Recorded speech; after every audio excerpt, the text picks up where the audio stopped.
Hey, and just a quick reminder that the audio-only versions of these Vital MX interviews are available on the Vital MX podcast page.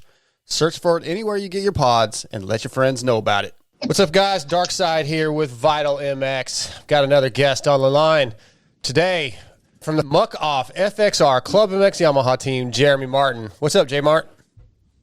Dude, I just finished about an hour session of riding and here at ClubMX, and we had the Phoenix Honda guys and Garrett Marchbanks, and dude, it was a solid day.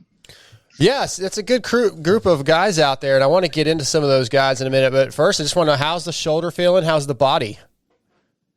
Yeah, I've worked quite a bit on it. I'm probably in the best cardio shape of my life right now. I cycled a ton.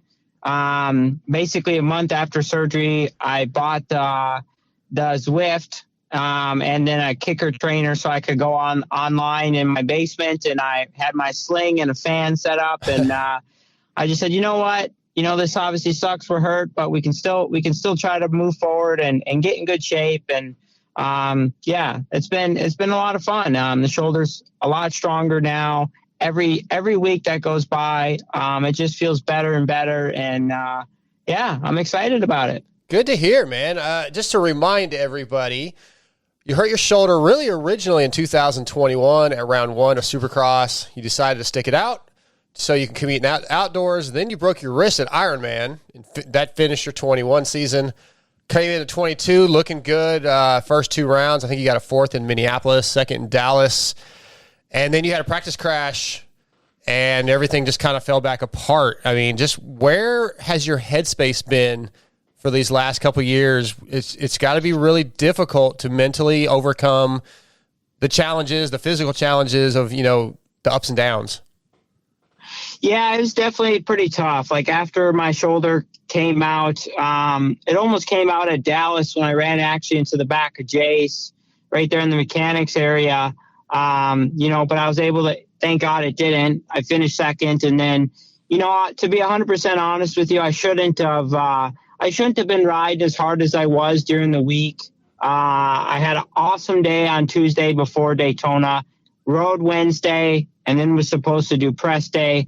I was on the last moto of the day, and, I just felt like an immense amount of pressure to be better and to perform for the Star Racing guys. And I shouldn't have just been going that pace, and I made a mistake, to be honest, and I went down, and I was pretty demoralized by it. And, I thought about maybe I should retire. Obviously I'd had some big injuries, boom, boom, boom in a row. And it's like, well, maybe the body's just not cut out for taking that hit anymore, So I really questioned myself. And I think that's ultimately kind of what led me to the ClubMX thing, was like, I just wanted to change. I wanted to work on technique. I wanted to find the fun in the sport of Supercross and motocross again, because for me, I was starting to I just didn't enjoy being at the track and riding my dirt bike and chasing that lap time. And I had bad technique, and not to say that,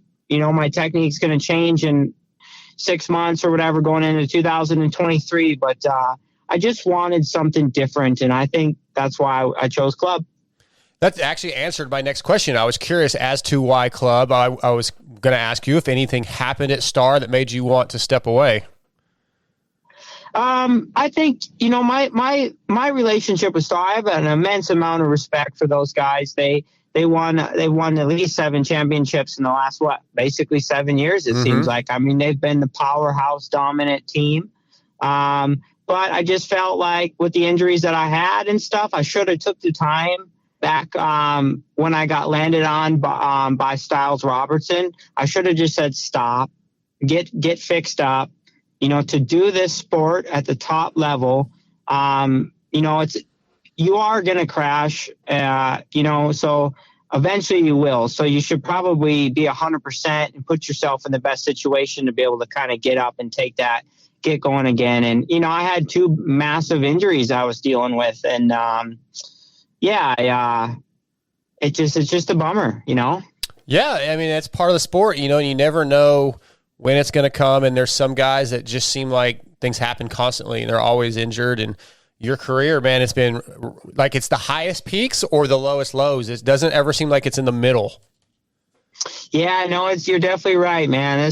But I think I've definitely had some crazy highs and some crazy lows for sure. And I think right now, if I'm being honest, I'm probably in one of the lower parts. I mean, I'm starting to build back up. I'm starting to feel good on the bike. I feel really fit. So life's getting better, but I've definitely been in a pretty big low point from a results perspective. And I look forward to the challenge of getting up every day and trying to make the best of the season. The goal is obviously we want to win, and if we can win a championship, great, but you got to finish every round this year. I think that's a big goal for me, and just to put myself in a good situation every weekend and just focus on me and get better, really.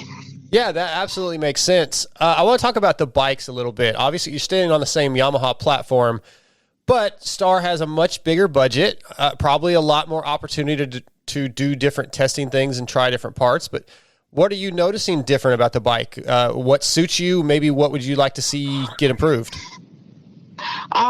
So yeah, definitely Star has I'm sure they have more budget or whatever, but, I'm really impressed with this ClubMX team. They just built a brand new race shop. Maybe they may not have quite, the same budget, but as far as like rotations and, transmissions and engines and timing chains and everything like that, it's on the same rotation as what Star would be. And then, I think the other perk is just the facility. We have 4 Supercross tracks. Brandon trains us during the day, and then he'll go out and make a change. He can build whoops by himself. He can do everything. So since I've been here, I've rode 2 different layouts already. He just built a 3rd Supercross track that's all brand new.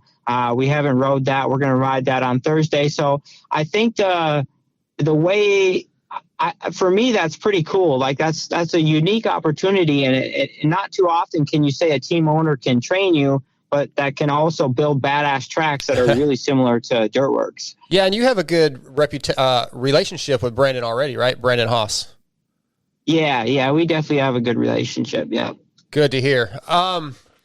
So Michael Lindsay has a question for you, and he was wondering if it's difficult watching the next generation of riders already winning and moving on to the 450s while you're working on just getting yourself back together and trying to get your career back on track. Yeah, I mean, that's a great question Michael has. I think the hardest thing for sure for me, if I'm just being 100% honest, is it's one thing to go out there and to be able to compete and to get arm pump and not get a good result. But I think the hardest thing is sitting on the sidelines, recovering from an injury for 6 months. And then everybody else is like getting better and they're able to compete and at least try. Right. Mm-hmm. That is a massive thing that I've been kind of struggling with is like, obviously nobody wants to get hurt, but I just want to compete, whether you win or lose. I just like the thrill of the challenge, and it's just a bummer. It's really difficult to sit here on the sidelines and to watch. Oh yeah, I can only imagine. I've heard numerous riders say that. It just like Dylan Ferrandis said that he couldn't even watch outdoors this year. Like he wouldn't watch it, he wouldn't listen. He just couldn't deal with it. It's because as a guy competing at that level, it's not even the fact that it's your job. It's just you feel like you should be out there. You want to compete and you could be winning. Yeah. And I think too, like you're starting to see a little bit of like a different trend in the riding styles, like a lot more feet on pegs, standing a little taller in the ruts. It's like this kind of like next generation type of style. And, just because I'm down and whatever, I still think that watching the races, there's still something to be learned. So I've watched every race, and obviously, the Troll Train was out there hammering this year. So, big supporter of him and Eli, and you're always trying to learn and get better. Speaking of Big Al, how's it feel to just come in and replace your brother? Get on out here, Big Al. I got this. Yeah. Get that short little troll out of here so I can get in here and show him how it's done. Yeah. Yeah. Go work on the track in Millville. You're good. I got you. Yeah. Hey, going back, man, before your big injury at Muddy Creek when you were on Geico, was there a 450 deal or option on the table? It was looking pretty dang good that I was going to have a 1-year factory Honda 450 slot at that time. I mean, it was pretty dominant. I mean, you got to think, right? Like, I won 2 Supercrosses indoors. I had a great relationship with the factory Honda guys, and I was battling for the championship with Plessinger. He was crazy good that year, but I don't know. I mean, you hate to look back in the past, but I believe I would have had a factory 450 ride. Yeah. Ooh. Yeah. That had to add on to the pain and suffering of that time period. Yeah. Yeah. But everybody has a unique career, I mean, Sure. Obviously the traditional way is you do a couple years in your 250 class and then you move up. And I think, as you're seeing, it's a little harder to land a 450 ride for guys now. And then, I've obviously had some injuries and stuff like that. But I still appreciate having a ride, being able to compete. And, obviously I'm the older guy in the class now, but I still love what I do. And it's an opportunity, and I'm grateful for that. Fantastic. Hey, did you ever talk to Justin Cooper while you were at Star about that situation? Did you ever kind of discuss it? No, we never discussed. Okay. We never discussed that. I think that was kind of one thing that I actually respect Justin. Yeah. He's a tremendous athlete and stuff. But that was, I think, kind of some of the frustration is that it was never talked about initially after when it happened and stuff. Like, we never kind of had a one-on-one conversation ever. Or nothing about that, but it's in the past now, and I've had many injuries since then, and you just have to move on. Yeah, I think you're right. I think that's the best way to handle it. A couple more things for you. You mentioned some of your teammates. You mentioned March Banks. I actually interviewed Garrett a week or two ago, and he talked about how great it is riding with you and having you to push him, and trying to keep up with you, et cetera. But just talk about all your teammates. You got March Banks, obviously your boy Phil, Enzo Lopes. I don't think he's there right now. Maybe he's back. I'm not sure. But just having those guys to work with and train with, and you kind of talked about the camaraderie of the group. Yeah, for sure. I think the cool thing is you've got the Phoenix Honda guys, you've got all the club guys, and then you have other guys riding too. So you have this wide variety of people that you're like riding with. And never have I ever rode the test tracks, and it felt more like a race day simulation type of experience for me day in and day out. And, I'm used to kind of riding the same line, and it's pretty predictable with 2 or 3 guys. And I tell you what, man, by the time you finish up here, I'm just like, damn it, man, I'm glad we're done.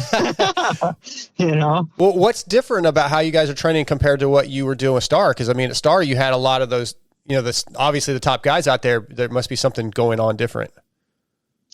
Well, I think, like, obviously there were some top guys, but last year when I was at Star, there was a pretty good little group of guys that were riding in the track would break down and get rough. And then when the West Coast took off, they went a month out there early before the season, and then it was just down to Levi and I just riding the 2 tracks. So okay. It was just very predictable, I guess you could say. Not that that's a bad thing, I think, but sometimes it's when you get to the race day and you're riding, it's so rough in practice and in the main event that you're not quite used to that because you're used to riding your test track lines. Yeah, okay, that makes sense. All right, so with a couple outdoor championships, and of course, you're getting a little older.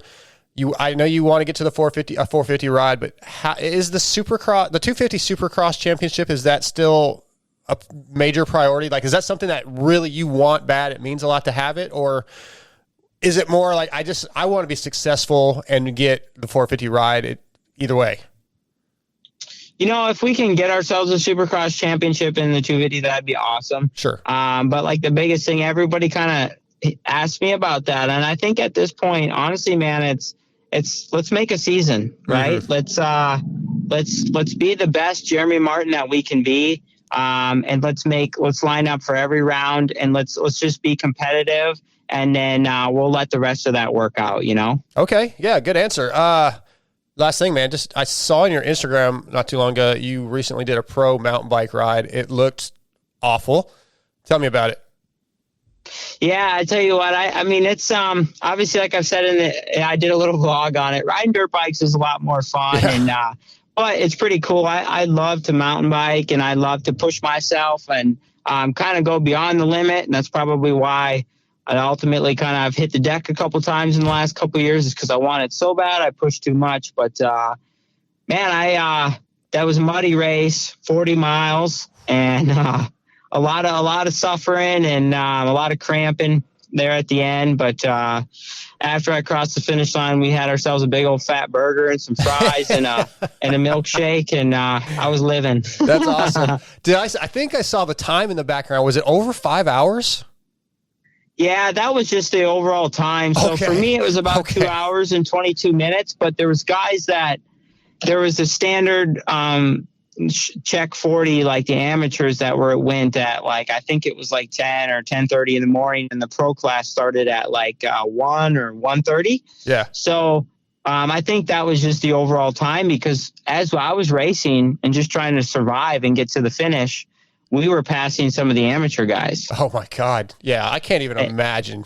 That's they were all cramped up on the tops of some of the hills, just like sitting there hunched over their bike. And I'm like, dude, I don't even know why you're out here. I kind of had that experience 2 days ago. I did my first GNCC at Ironman, and dude, I quit. I'm so regretful now, but I crashed really bad on the first lap. I made a second lap, and I think I did an hour and 40 minutes, and I could not finish.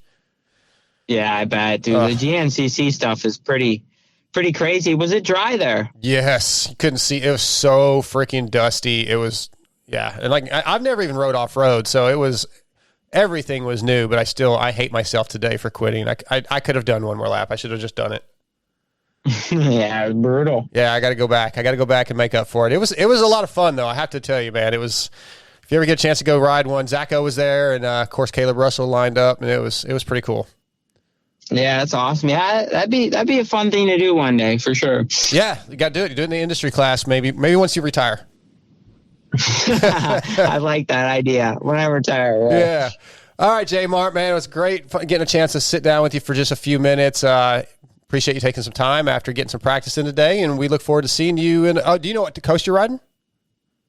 Not yet. Like, okay. I was thinking I'd maybe have an idea, but Brandon's playing kind of tough right now. He's like, well, you just never know what happens, so let's just keep training. And, obviously we're, I think, 2 months, a little over 2 months out yet. Yeah. So, man, it's just a little too early yet. So maybe if you hit me up in about a month, maybe I'll know. Sounds good, man. Well, have a good evening, and thanks for your time. Yes, thank you. All right, talk to you soon, bud. See ya. Yep. See ya.